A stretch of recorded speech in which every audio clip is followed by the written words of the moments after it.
मरेपर्यंत हे वाक्य विसरू नका। चार गोष्टी माणसाचा नाश करतात। एक नंबर अज्ञानपण, अज्ञानपण माणसाचं जीवन संपवून टाकते। नंबर 2 आळस, नंबर 3 गर्व आणि नंबर 4 मूर्खाची संगत। चाणक्य नीती शिकवती, मूर्ख माणूस जिथून गेला तो रस्ता सुद्धा 24 तास ओलांडायचा नाही।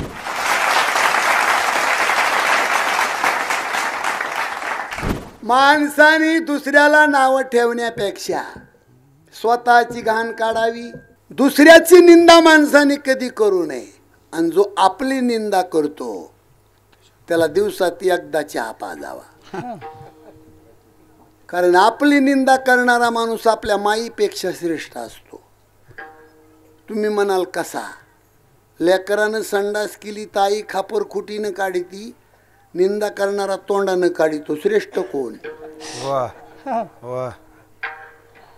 म्हणून दुसऱ्याची घाण काढू नये माणसानं, आपण किती शहाणे। आणि तुम्हाला एक सांगू, महत्वाचं वाक्य आहे, ज्या दिवशी माणूस स्वतःची घाण काढायला सुरुवात करील त्या दिवशी सगळं गाव त्याच्या पायावर झुकल महाराज। वाह क्या बात आहे। त्या स्वामी विवेकानंदाचं वाक्य आहे महाराज, 10 दिशा तुमच्या पायावर लोळतील असं तुम्हाला जगता येत आहे। जगता येते तसं तुम्हाला, पण कुणीच आपल्याला चांगलं म्हणत नाही। इतके कीर्तिवान माणसं आपण, कुणीतरी आपल्याला चांगलं म्हणावा। महाराज लय अनंत पुण्याईने जन्माला आलो आपण। खूप उपकार आहे महाराज देवाचा आपल्यावर। ज्या माणसाला हात नाही त्या माणसाला हाताची किंमत विचारा तुम्ही। ज्या माणसाला डोळे नाहीत त्या माणसाला डोळ्याची किंमत विचारा। खूप दिलं देवाने आपल्याला। गदी मांडगुळकराची रचना आहे, सुधीर फडक्यानं गायले, लय सुंदर गीत आहे। गाथ्यात नाही पण गाथ्यासारखंच आहे। तुझ पंख दिले देवानी, करविहार सामर्थ्यानी, दरी डोंगर हिरविरानी, जावो लांडुनिया सरिता सागरा, सोडी सोन्याचा पिंजरा, आकाशी झेप घेरे पाखरा, सोडी सोन्याचा पिंजरा। हो, कष्टाविन फळ ना मिळते, तुझ कळते परी नावळते, हृदयात व्यथा ही जळते, जावो लांडुनिया सरिता सागरा, सोडी सोन्याचा पिंजरा, आकाशी झेप घेरे पाखरा, सोडी सोन्याचा पिंजरा, सोडी सोन्याचा पिंजरा, सोडी सोन्याचा पिंजरा, सोडी सोन्याचा पिंजरा।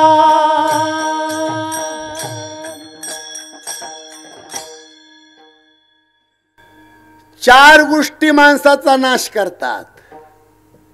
कोणत्या 4 गोष्टी? बघा, कीर्तनामध्ये काही तमाशा नसतोय। आता काही कीर्तनकारांनी त्याचा तमाशा केला, त्या अवलादी किडे पडून मारत्याल। वारकरी संप्रदाय त्याची जर दिशाभूल कुणी करीत असेल पैसे कमवण्यासाठी, भोगावं लागेल त्या लोकायला। मी काय बोलतोय माझ्याकडे लक्ष द्या। मरेपर्यंत हे वाक्य विसरू नका। 4 गोष्टी माणसाचा नाश करतात, त्यापासून सावध। एक नंबर 1 अज्ञानपण, अज्ञानपण माणसाचं जीवन संपवून टाकते।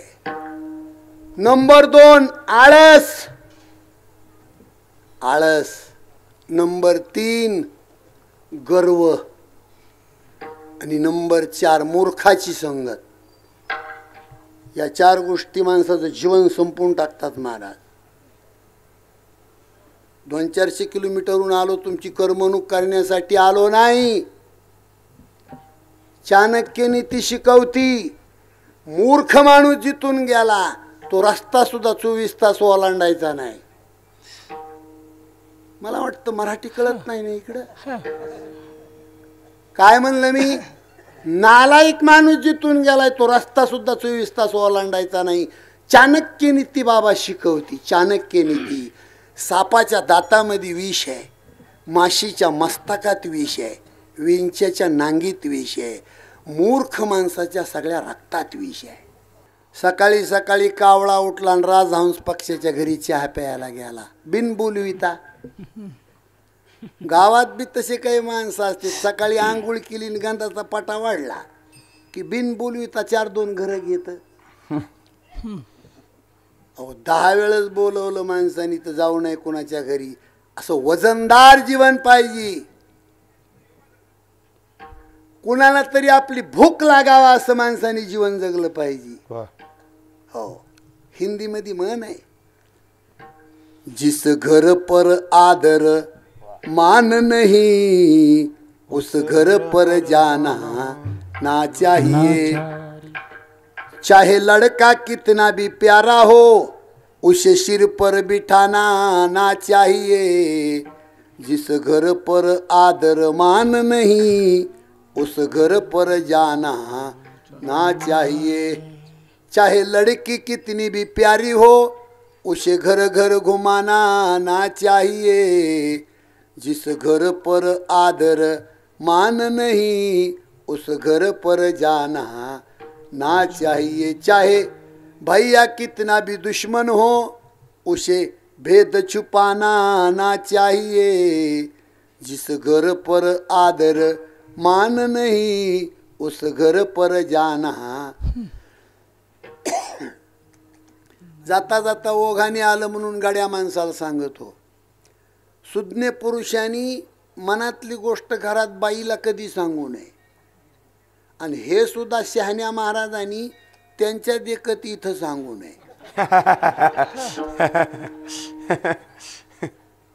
आणि याला तुकोबारायाचं प्रमाण आहे, धर्म तयासीच घडे रे ज्याचे स्वाधीन भाज, कर्म तयासीच जोडे रे भीत नाही लाज. धर्म तोच माणूस जगू शकतो की बायको ज्याची मुठीत आहे. कर्म तोच माणूस पार पाडू शकतो की ज्याला गावातली नाली किंवा मंदिर साफ करायला लाज वाटत नाही. हे तुकोबारायाचं प्रमाण आहे. धर्म तयासीच घडे रे ज्याचे स्वाधीन भाज, कर्म तयासीच जोडे रे भीत नाही लाज. म्हणून मनातली गोष्ट सुज्ञ माणसांनी घरात बाईला कधी सांगू नये. आणि मनातली गोष्ट रक्ताचं नातं असलेला भाऊ त्याला सांगायला मागं कधी ठेवू नये. याच्यासाठी 1 मिनिट रामायणामध्ये जाऊ आपण. मी बरोबर ठेप्याला येतोय. 1 मिनिट रामायणामध्ये जाऊ. हनुमंतरायानं लंका जाळली आणि दुसऱ्या दिवशी रावणानं मीटिंग घेतली आणि त्या मीटिंगमध्ये चर्चा केली. एक बंदर आलं त्यानं अख्खा गाव जाळला. उद्या 18 पद्म वानर घेऊन राम आले तर आपल्या नगरीचं काय होईल? मीटिंग, रावणाची मीटिंग. आणि बोला काय करायचं? अहो एक बोलत नव्हतं, त्याच्यामध्ये अर्धे जळालेले होते. आणि कुणी बोलायला जाईल तर शेजारचं म्हणायचं, गाव जाळल्याला अजून इथंच गेलं नाही, ते रावणाच्या नादाला लागू नको. पण त्या मीटिंगमध्ये मला महत्वाचं सांगायचे, रक्ताचं नातं असलेला बिभीषण सक्का भाऊ होता रावणाचा. त्या बिभीषणानं उठून हात जोडले, दादा तुझ्या हिताच्या 2 गोष्टी सांगू, काय करायचं ती? रावण म्हणला, बोल ना बाबा, त्याच्यासाठी तर मीटिंग आहे. भावार्थ रामायणामध्ये सुंदरपैकी नाथ महाराजांनी ओवी लिहून ठेवलेली आहे. रिगाल्या श्रीरामा शरण, सकळ कुळाचे कल्याण, तुमचाही वाचेल प्राण, कुंभकर्ण जगेल. हिताची गोष्ट भावाला सांगावा, त्याच्यासाठी 1 मिनिट रामायणात गेलो. आता दुर्दैवाची गोष्ट आहे की सध्याच्या काळामध्ये भाऊ भावाचं तोंड सुद्धा पाहत नाही. भारतीय संस्कृतीमध्ये रामायण आदर्श ग्रंथ जन्माला आला. माणसाने कोण्या नियमामध्ये जगावं हे शिकवणारी भारताची संपत्ती म्हणजे रामायण. पण दुर्दैवाची गोष्ट की ते नियम सगळे माणसांनी पायाखाली तुडवले. माझी विनंती आहे तुम्हाला, नियम माणसासाठी आहे, म्हशीसाठी रेड्यासाठी नाही. कुणासाठी नियम आहे? आणि जास्त नियमाचा सत्यनाश जर कुणी केला असेल तर शिकलेल्या लोकांनी केला. शिकलेल्या लोकांनी. शिकलेली बाई काळी पोत घालीत नाही गळ्यात आज. शिकलेल्या बाईला कुंकू आवडत नाही. शिकलेल्या बाईला हातामध्ये बांगडी आवडत नाही. काय आमच्या अनुसया मातेनं सीतामाईला रामायणामध्ये संदेश दिला, त्याचं स्वतंत्र रामायण ऐकावं लागेल आता. इतका सुंदर संदेश दिला. अनुसया माता सीतामाईला म्हणते, हे जानकी, अगं स्त्रीच्या जीवनामध्ये शेवटच्या श्वासापर्यंत त्या स्त्रीला सांभाळणारा तिचा पती असतो. ठराविक काळ मायबाप आणि बंधू असतात, पण शेवटच्या श्वासापर्यंत सांभाळणारा त्या बाईला तिचा पती असतो.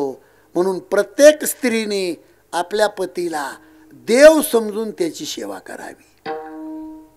नंबर 2, आपला पती बाहेरा असेल, आपला पती मुक्का असेल, आपला पती आंधळा असेल, आपला पती दिसायला साधा असेल, आपला पती रोजीरोटी मजुरी करीत असेल, आपल्या पतीला महारोग फुटला असेल, कसाही असेल, पण माझ्यासाठी तो देव आहे अशी मानणारी स्त्री पतिव्रता आहे.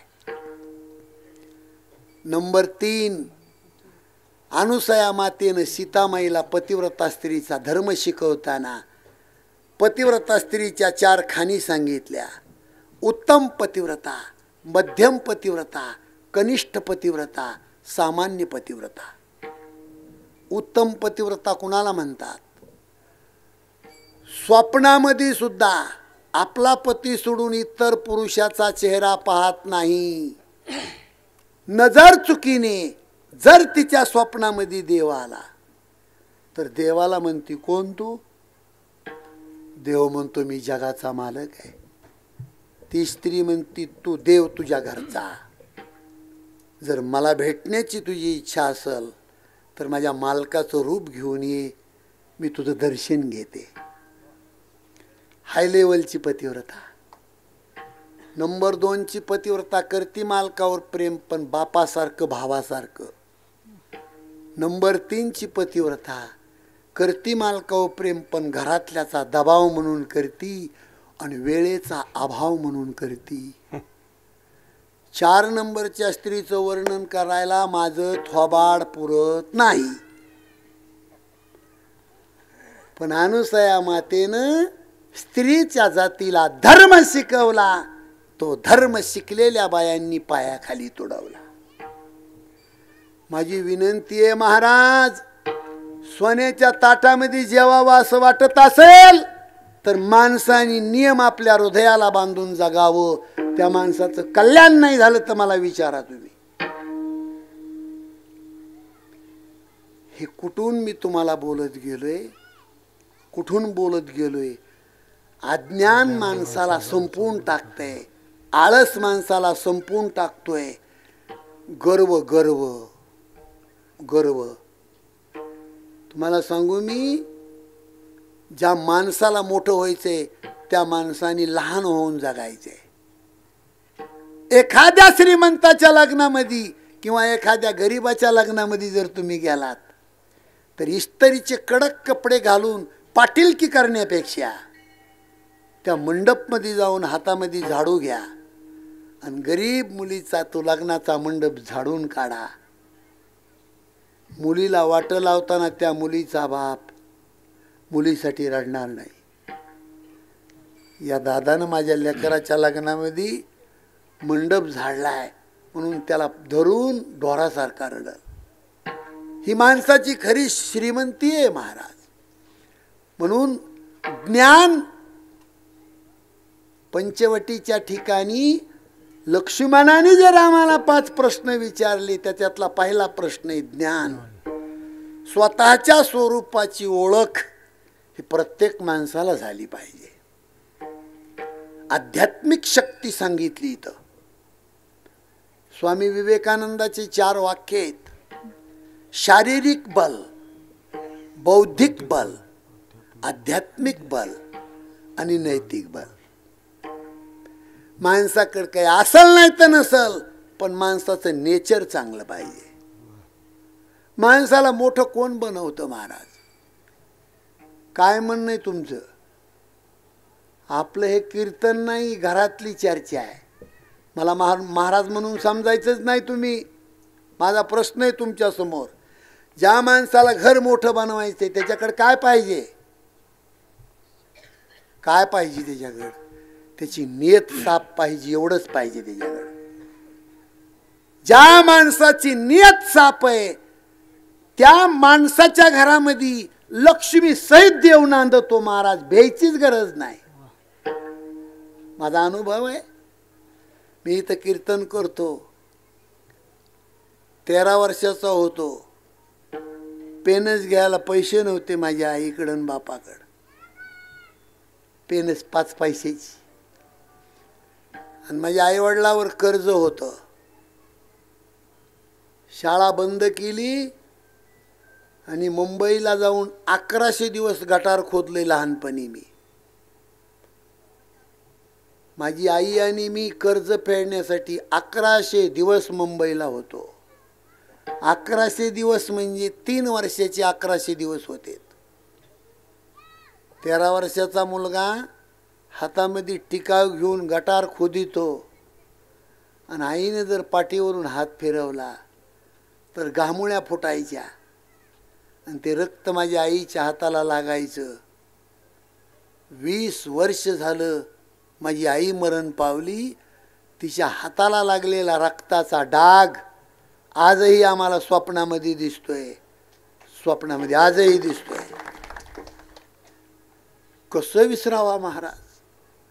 एखाद्या माणसाने आम्हाला कीर्तनाचे 50,000 रुपये जरी दिले तरी त्या काळामध्ये आईच्या इंजेक्शनला 10 रुपये मिळाले नाही. तो खड्डा कोण भरून काढीन? किती पैसे मिळाले म्हणजे तो काळ माझ्या जीवनात प्राप्त होईल.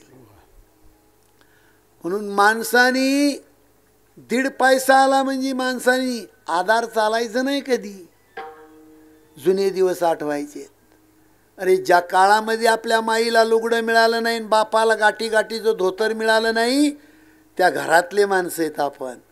आणि त्या घरातल्या माणसानी 1.5 पैसा आला म्हणजे आधार चालणे हे संस्कृतीला लाजिरवाणी गोष्ट आहे. म्हणून माझी विनंती आहे तुम्हाला, जीवन जगत असताना लहान होऊन जगा. लहान होण्यात जो आनंद आहे तो मोठं होण्यात आनंद नाही.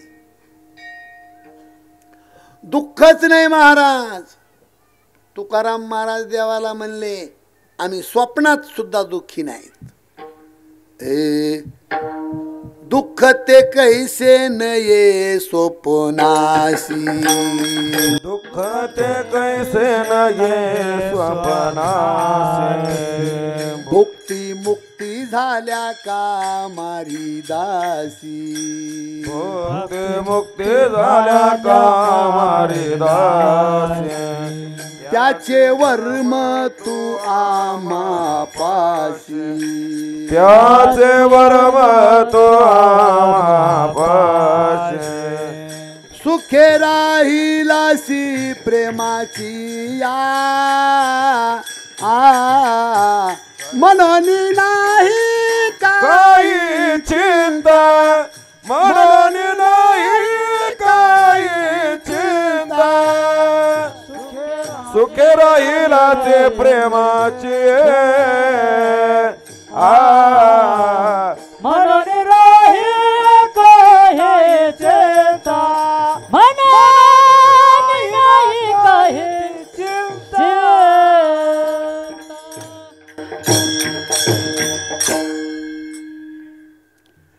स्वप्नात सुद्धा भीती नाही महाराज. ज्याची नियत साफ आहे. माझ्याकडे लक्ष आहे का तुमचं? अरे जो माणूस जिंदगीत कधी चुकच करत नाही त्याला भीती काय? माझ्या कीर्तनाकडे तुमचं लक्ष नाही वाटतं या. भीती कुणाला? निवडणुकीमध्ये पैसे घेणाऱ्या माणसाला भीती आहे. लाचार माणूस आहे तो. इथं एकही रुपया कुणी घेत नाही असं समजून बोलतोय मी. आता काय बोलू, तुम्ही हसले म्हणल्यावर तुम्ही घेतले.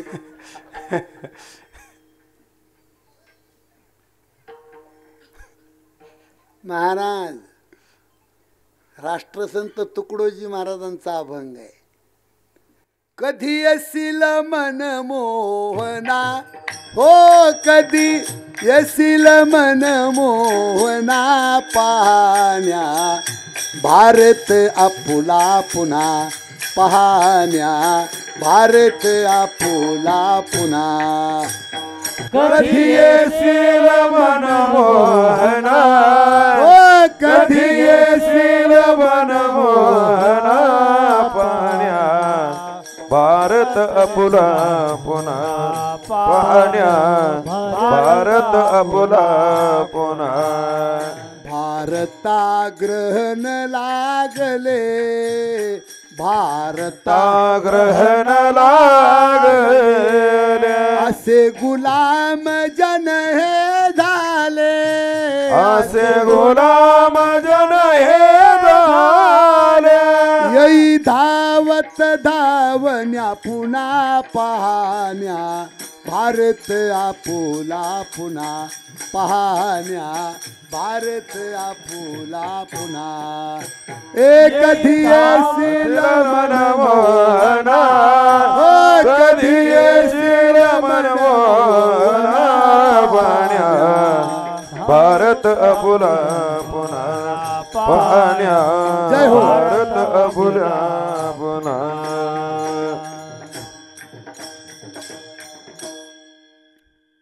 एका शब्दासाठी तिकडे गेलोय मी.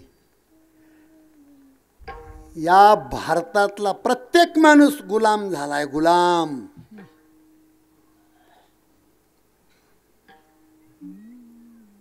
साध्या झोपडीतली चटणी भाकर त्याला किंमत द्या आणि स्वाभिमानाने जगा. श्रीमंत माणसाचे गुलाबजांबू डोळ्यानं सुद्धा पाहू नका. गुलामगिरी नको. गुलामगीर माणसाला भीती आहे. अहो भीती कुणाला? पंचवटीच्या ठिकाणी सीतेची चोरी करायला रावण येतोय साधूचं सोंग घेऊन, पण पाचोळा पायाखाली वाजला तर रावणाचा बीपी 180 होतोय. मला वाटतं तुम्हाला ऐकू आहे ना काही. एवढ्या मोठ्या माणसाचा बीपी 180 का होतो? एका पतिव्रता स्त्रीची चोरी करायला आला, हा दोष आहे त्याच्यात. भीती ज्याच्या रक्तामध्ये दोष आहे त्या माणसाला भीती आहे. तुमच्या चरणावर डोकं टेकवतो ती भीती नष्ट करण्यासाठी सप्तान कीर्तन आहे.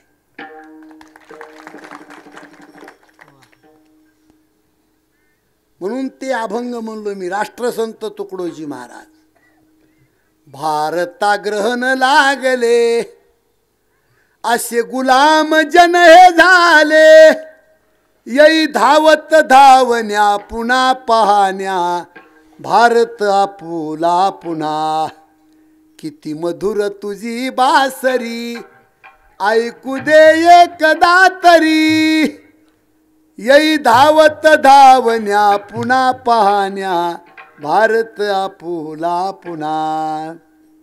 थोडं थोडं वाढतच जाते, मला सांगावंच वाटते. महाराज विदर्भामध्ये असे 2 साधू होऊन गेले. एकाची संपत्ती डफड्याच होती आणि एकाची संपत्ती मडक्यात होती. मडक्यात ज्यांची संपत्ती त्यांचं नाव राष्ट्रसंत गाडगे बाबा. डफड्यात ज्यांची संपत्ती त्यांचं नाव राष्ट्रसंत तुकडोजी महाराज. महाराज राहायला घर नव्हते या साधूला आणि खायला भाकर नव्हती. इंदोरला गाडगे बाबाचं कीर्तन 1,00,000 समाज, आणि त्या काळात भारताचा पंतप्रधान गाडगे बाबाच्या कीर्तनाला. पण दिवसभर गाव झाडून थकलेले गाडगे बाबा अन्नाचा कण पोटामध्ये नव्हता. मंदिराहून खाली उतरले, गल्लीमध्ये गेले. अनेका बाईला, एक बाई घर बंद करून कीर्तनाला चालली होती. त्या बाई समोर गाडगे बाबांनी हात पसरले. आई, मला चतकूर भाकर देती का ग माय? ती बाई म्हणती, बाबा मंदिरामध्ये कीर्तन चालू झालंय, तुम्हाला भाकर द्यायला मला वेळ? दृष्टांत संपला. कीर्तन कुणाचं आहे? ज्याला भाकर दिली नाही त्या व्यक्तीचं कीर्तन आहे. इच्छतकूर भाकर पादरामध्ये नाही, राहायला घर नाही, पण गाडगे बाबा स्वच्छता अभियान ही श्रीमंती सूर्य जिवंत तोपर्यंत जिवंत आहे. काय सांगावं महाराज तुम्हाला. राष्ट्रसंत तुकडोजी महाराजाचा जन्म तळ्याच्या काठावर एका झोपडीमध्ये झाला. आणि तेही मोठं वारं आलं आणि झोपडी उडून गेली. उघड्यावर बाई बाळांतीन झाली, पण तिच्या पोटी संत जन्माला आला. संत जन्माला आला. म्हणून ही संस्कृती, हे ज्ञान जीवनामध्ये ज्यांनी प्राप्त केलं तो खरा ज्ञानी. नंबर 2, माया कशाला म्हणतात? माया कशाला म्हणतात? माया. ज्ञानोबारायाचं एक प्रमाण आहे. या देहाचा भरवसा पुत्रानं धरावायसा. या देहाचा भरवसा पुत्रानं धरावायसा. माझे माझे मनोनिया बहु दुःखाचा वळसा. माझे माझे म्हणून या बहु दुःखाचा वळसा. बहुत जण गेले मृग जळाची आशा. बहुत जन गेले दयाची आशा. तृष्णाही सांडनिया शरण जाई रे सर योगी गेले वनवासा. तृष्णाय सागरिया योगी गेले वनवासा. पर्यदे मदालसा सोहम जुजुरे बाळा. पर्यदे मदालसा सोहम जुजुरे बाळा. पर्येसे मदलसा सोहंदुर बाळा. पर्येसे मदलसा सोहंदुर बाळा.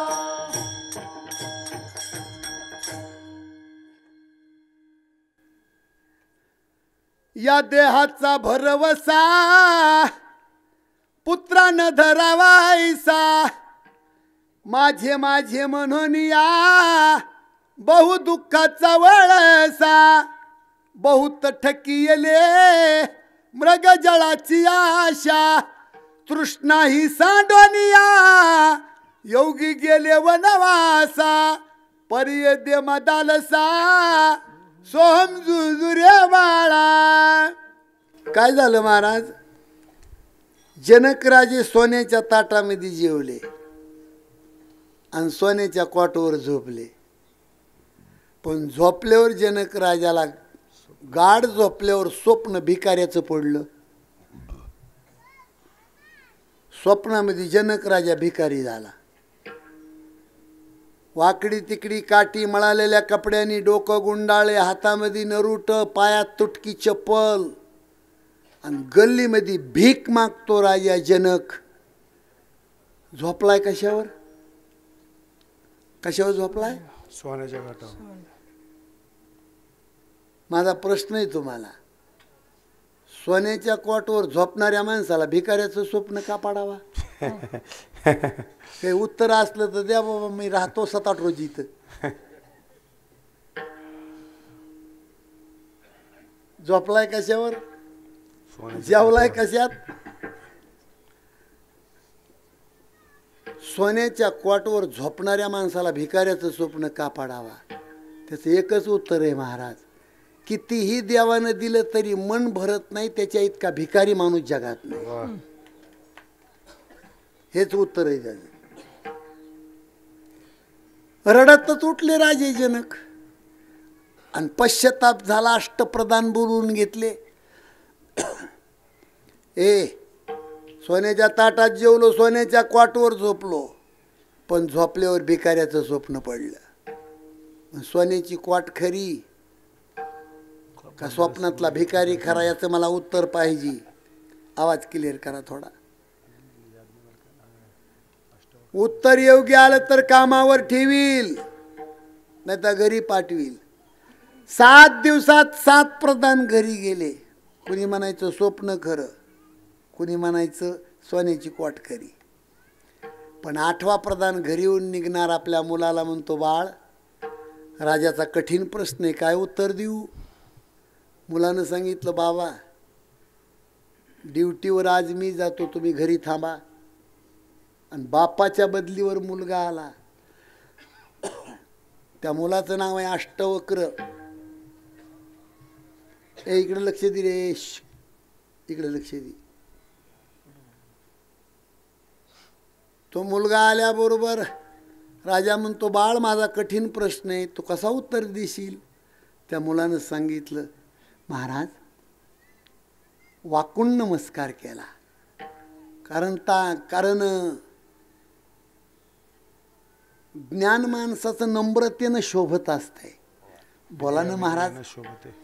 उत्तर देण्यासारखं असेल तर जरूर देईल, नाही उत्तर देता आलं तर आम्ही घरी जाऊ शकतो. राजानं सांगितलं, सोन्याच्या क्वाटमध्ये सोन्याच्या ताटात जेवलो, सोन्याच्या क्वाटवर झोपलो, पण झोपल्यावर मला भिकाऱ्याचं स्वप्न पडलं. स्वप्नातला भिकारी खरा का सोन्याची क्वाट खरी? त्या मुलानं राजाला पहिली एक शिवी दिली. ए राजा, जग तुला ज्ञानी म्हणतंय, पण मला वाटतंय तुझ्यासारखा मूर्ख माणूस जगात नाही. आणि मूर्ख ही शिवी आहे. आपली शिवी ग्रंथात लिहिण्यासारखी नसती. या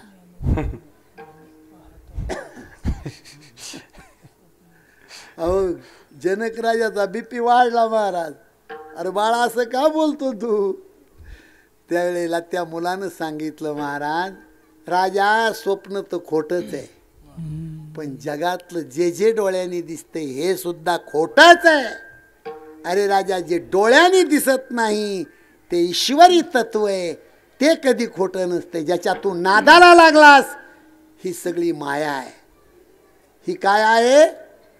हो, जेवढी माणसं आपण इथं बसलो, मला खरं सांगा, भविष्य काळात ज्या घरात नांदतोय आपण, ते घर त्या जागेवर कधीच राहणार नाही महाराज. कोणाचीच बायको जागणार नाही, कोणाचीच लेकरं जागणार नाहीत. आएगा सो जाएगा, राजा रंग फकीर, कित्ते शिंगा पर चेहरे, कित्ते ने पहरे जंजीर. 9 भी मर गए, 10 भी मर गए सहस्त्र 88, 33 कोटि देवता मर गए, पड़े काल की फांसी.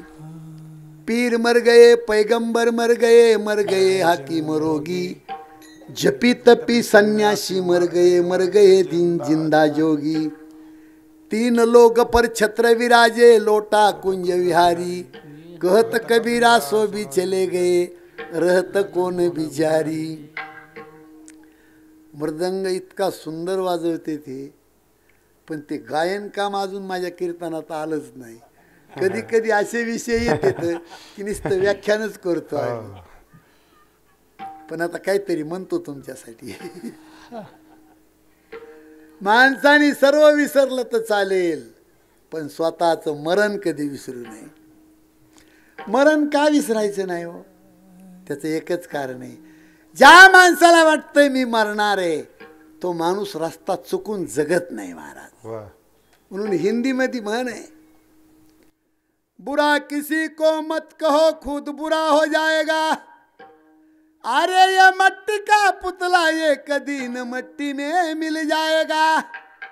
बुरा देखन में गया तो बुरा मिला नहीं कोई. अरे जब घट भीतर देखा तो मुझसे बुरा नहीं कोई. जिंदगी जिंदगी एक किराए का घर है, एक ना एक दिन बदलना पड़ेगा। जिंदगी एक किराए का घर है, एक ना एक दिन बदलना पड़ेगा। जिंदगी एक किराए का घर है, एक ना एक दिन बदलना पड़ेगा। जिंदगी एक किराए का घर है, एक ना एक दिन बदलना पड़ेगा। जिंदगी एक किराए का घर है, एक ना एक दिन बदलना पड़ेगा। मौत जब तुझको आवाज देगी, घर से बाहर निकलना पड़ेगा। जिंदगी एक किराए का घर है, एक ना एक दिन बदलना पड़ेगा। जिंदगी एक किराए का घर है, एक ना एक दिन बदलना पड़ेगा। जिंदगी एक किराए का घर है, एक ना एक दिन बदलना पड़ेगा।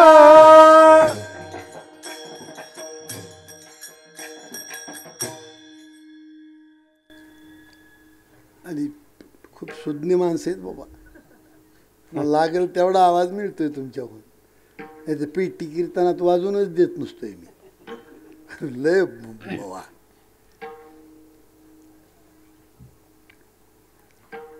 आणि वशिला कुठे बी चलल महाराज, मरणाच्या बाबतीत वशिला चालत नाही. हे सोडविना बंधू पाठची बहीण शेजेची कामिनी ही कोण आली हो? मला वाटतं लग्न नाही काय की झाले तुमचे. आमच्या एकनाथ महाराजांनी एक भारूड लिहिलंय वैदिनीचं. एकनाथ महाराज म्हणले कलियुगातली बाई सोन्यावर प्रेम करील, धन्यावर करील का न करील याची गॅरंटी कमी आहे. म्हणून स्त्रीच्या जातीला भारुडातून उपदेश केलेला एकनाथ महाराजांनी. मी मृदंगाचार्यासाठी मुद्दाम भारूड म्हणायला लागलो. सुई घे पोत घे वाची फणी घे माय. वा ए मावशे, वाईचं घे वाताचं घे, कंबर दुखीचं गुडगा दुखीचं औषध घे माय. केसारी फणी घे मैना काळी पोत मनी घे. केसरी फणी घे मैना काळी पोत मनी घे. केसारी फणी घे मैना काळी पोत मनी घे. केसरी फणी घे मैना काळी पोत मनी घे. काळी पोत घे बाराण्याला, आयुष्य मागर धन्याला. काळी पोत घेऊन आयुष्य मागत धन्याला. जसं जपावं काळ्या मन्याला, तसं जपावं घर धन्याला. धन्याला कसलं पवकार धन्याला. घे गे माय वाढ गे माय. केसारी फणी घे मैना काळी पुवत मनी घे. केसरी फणी घे मैना काळी पोत मनी घे. आठवा भरून जोंधळा दे तुझ्या बबीला माझा झुबा घे. तुझ्या बाबीला माझा झोबा घे. हौसाय ग कौसाय तुझ्या ताईला जाईच काजळ घे. हौसाय कौसाय घे गे माय. माय. ए पिंट्याची आय, ए बबड्याची माय. केसारी फणी घे मैना काळी पुवत मनी घे. केसरी फणी घे मैना काळी पोत मनी घे. एका जनार्दनी नाथाचं भारूड हरिनाम तू मुखाने घे. एका जनार्दनी भारूड हरिनाम तू मुखाने घे. हरिनाम तू मुखाने घे. हे हरिनाम तू मुखाने घे. घे गे माय वाढ गे. केसारी फणी घे मैना काळी पुवत मनी घे. सारी फणी घे मैना काळी पोत मनी घे. केसारी फणी घे मैना काळी पोत मनी घे सारे भान ग बैला काळे पोत मनी घे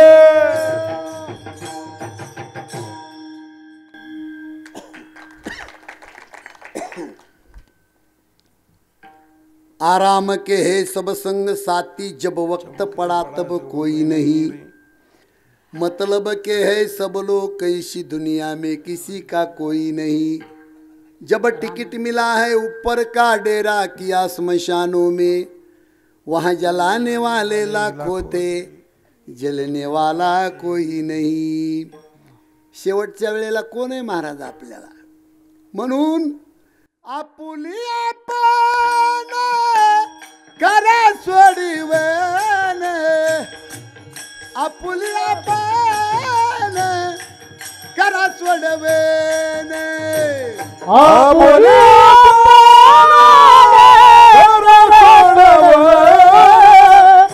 आपुली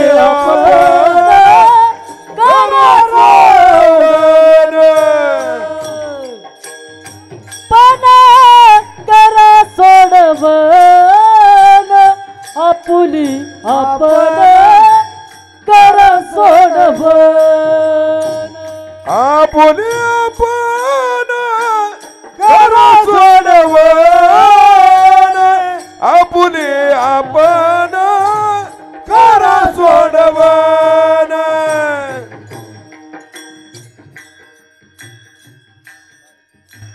यशोमती मैया से बोले नंदलाला राधा क्यों गोरी मैं क्यों काला आपुली आपण करा सोडवन आपुली आपण करा सोडवन आपुली आपण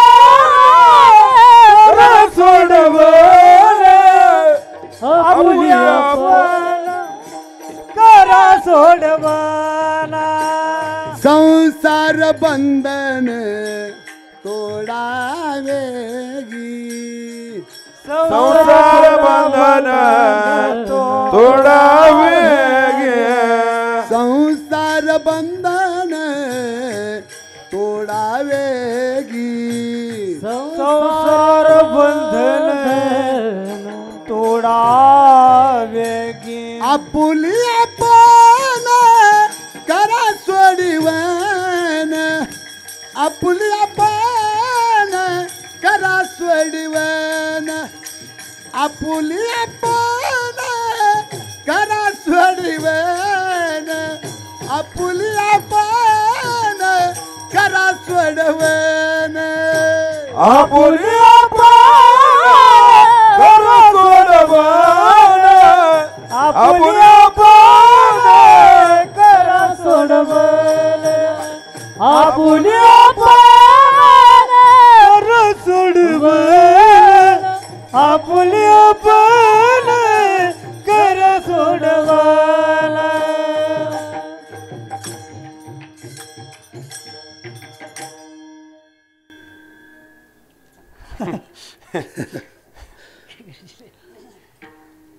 तुम्ही खूप सुंदर चाल म्हणली सोड अति सुंदर ते पण ते शिकलो नाही क्लास शिकला आम्ही महाराज गावरान भजन खूप केलं आम्ही गावरान सरकारी मध्ये शिरलोच नाही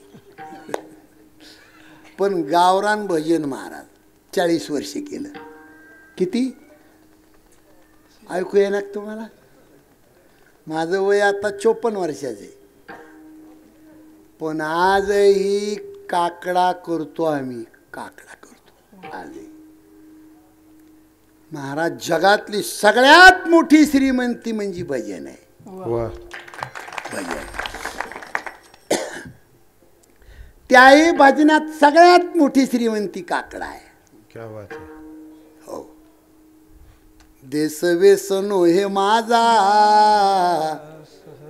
सहज फिरत आलो करू सत्ता कोणावरी कोठे स्थिर राहिलो पाय डोळे म्हणता माझे ती कैसा मोकलिलो परदेशी नाही कोणी अंधा पांगुळ झालो, आता माझी करी चिंता, दान देई भगवंता. बारीक विचार करा, तुम्ही कुणाला आपलं म्हणता? हे बाबा ते पाय कुणाचे येतो? महाराज माझे पाय आहेत, मग मी आल्यावर चलत का म्हणून नाहीत? हे डोळे कुणाचे चष्म्यावाले? दादा महाराज माझे डोळे मेल्यावर उघडत का नाहीत? हे या अभंगात तुकाराम महाराज आता म्हणून गेले. पाये डोळे म्हणता माझे, तीही कैसा मोकलीलो, परदेशी नाही कोणी, अंधा पांगुळ झालो. महाराज असं लिहून ठेवलंय. आवाज क्लिअर करा, गणगण करता ये. हो बरेच माणसं हा असं हे क्लिअर आहे. ते गावामध्ये अंगुरा लावणाऱ्या मावशी असतात ना, त्या म्हणतात आजा पोटाला आलाय आजा. आता इथं तुकाराम महाराजांनी काय लिहिलंय बघा तुम्ही. चालता वाट पुढे भय वाटते चित्ती, बहुत जण गेले नाही आले मागुती, न देखो काय झाले कान. आणि मग आजा कुठून आला? आता हे तुकाराम महाराजाचे शब्द खोटे आहेत का? अरे मेलेला माणूस गेलाय कुठं त्याचा तपासच नाही, तर आजान पाजा कशाला मरायला येतोय माघारी? मला वाटतं ऐकू येत नाही तुम्हाला. हे लय अवघड आहे तुमचं. माझ्या बोलण्याचा उद्देश आहे आपुली आपण खरा सोडवण. या जगातला कुठला माणूस स्वतःच शरीर सुद्धा आपलं नाही. दशरथ राजाच्या पोटी 4 मुलं जन्माला आले आणि नामकरण विधी सोहळा साजरा करत असताना मुलांचे नावं ठेवण्याचा अधिकार राजा दशरथांनी वशिष्ठ गुरुदेवाला दिला. महाराज माझ्या लेकराची नावं ठेवा. वशिष्ठ गुरुदेवांनी सांगितलं, राजा देवाला 1000 नाव आहेत, पण संसारिक जीवाला आराम देणारं नाव जगात फक्त राम आहे. म्हणून तुझ्या मोठ्या मुलाचं नाव मी राम ठेवतो. राम शब्द पहिल्यांदा या जगाच्या पाठीवर कोणाच्या तोंडातून बाहेर आला असेल तर तो वशिष्ठ गुरुदेवाच्या. आणि त्या रामनामाचा आदर जगातल्या हजारो ऋषीमुनींनी राजे लोकांनी केला. त्या राम शब्दातली ताकद सांगितली महाराज. राम म्हणताना तोंड उघडावं लागतंय आणि म म्हणताना बंद करावं लागतंय. आणि त्या प्रक्रियामधून अशी त्या साधनेतून ताकद तयार होती. राम म्हणताना जीभ व्हायब्रेशन करती, दरदर करती जीभ. आणि जेवढी पोटामध्ये हवा आहे तेवढी हवा बाहेर पडती. हवेसोबत पाप बाहेर पडतं राम म्हणताना. काही मंडळी म्हणतील महाराज मग बाहेर गेलेलं पाप लगेच माघारी येत असेल. माघारी येऊ नये ज्याला वाटतंय त्यानं पटकन म म्हणायचं म्हणजे दरवाजा बंद होतो. होटाला होट चिटकाल्याशिवाय म म्हणता येत. ही राम शब्दातली ताकद आहे. आणि आमच्या तुकाराम महाराजांनी शेतामध्ये खुरपण करणाऱ्या बाईला सुद्धा परमार्थ शिकवला. कामामध्ये काम काही म्हणा राम राम, जाईल भवश्रम सुख होईल दुःखाचे. मावशी काम करताना तुम्हाला राम म्हणा म्हणले, बाई राम म्हणती का? नाही म्हणित राम. शेतामध्ये खुरपायला 2-4 असल्या का नाही तर शेतातून सगळं गाव घेत्यात त्या तिथून. कुणाचं उकरीत्याल कवर उकरीत्यान कमून उकरीत्यान राम जाणं. राम नाही म्हणत बाई. पण तुकाराम महाराज म्हणले कळा येईल अंतकाळी, प्राण प्रयाणाच्या वेळी, राहती निरा रांडा पोरे सकळ राहती निराळे रांडा पोरे सकळ राहते निराळे रांडा पोरे सकळ राहते निराळे रांडा पोरे सकळ.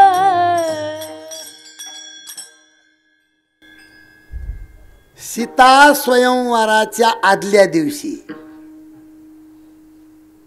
विश्वामित्र राम लक्ष्मणाला घेऊन जनक राजाच्या आंबराईमध्ये गेले. थोडं क्लिअर करायला होय, तिकडे लक्ष द्या.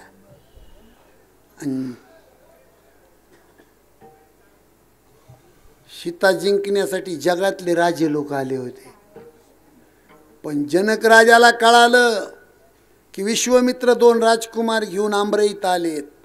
चतुरंगिणी सेना घेऊन सीतामाईचा बाप त्या आंबराईमध्ये येतो. इथून दिसल तुम्हाला, जात नाही पुढं, मी वेळ संपवून टाकतो.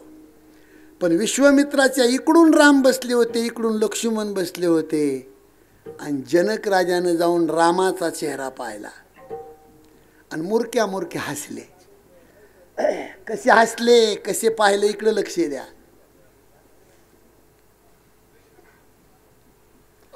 या हसण्याचे 3 भाव तुलसी रामायणामध्ये सांगितले.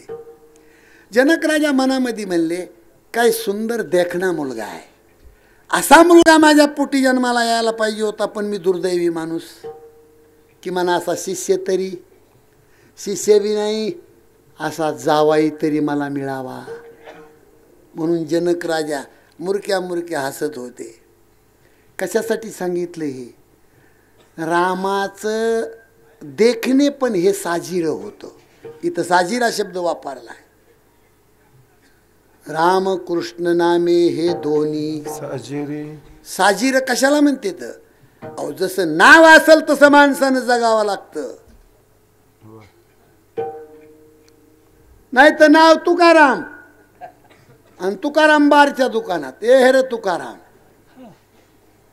नावाला किंमत आहे. छत्रपती शिवाजी महाराज, वा रे वा. चाणक्य नीतीमध्ये सांगितलंय 3च राजे होऊन गेले.